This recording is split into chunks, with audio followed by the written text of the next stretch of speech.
Pinaghahandaan pa rin natin ang La Nina.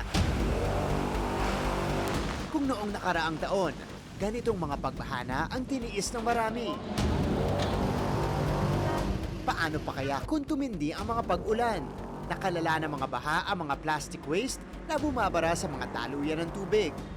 Na may iwasan sana kung maayos nating tinatapon ang ating mga basura. What if ang patapong plastic bottle? May kapalit na kuryente pang charge ng gadget. Tamang incentive lang para itapon ng tama ang basura. Introducing ang TrashBot. Dinevelop ng grade 10 students na sina Alfred, Tristan at John ng Parang High School. So from our first-hand personal experience po, kahit provided na po yung trash can for plastic bottles, is hindi po rin po siya sinusunod. Para rin po mag-promote ng proper waste management. Ang TrashBot, Arduino-based at sila mismo ang nag-program.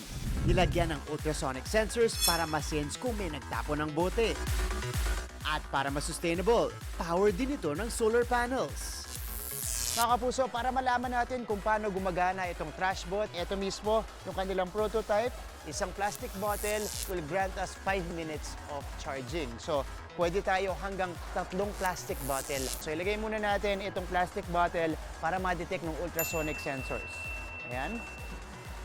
TrashBot, count 1. Ibig sabihin, 1 bottle lang inilagay natin. Pipindutin lang natin itong 1. Ayan. So, naka-timer na tayo. Pwede na nating i-charge itong cellphone. At ayan. Charging na ang ating gadget. Ang TrashBot, naging finalist sa Regional Science and Technology Fair sa ilalim ng Science Innovation category.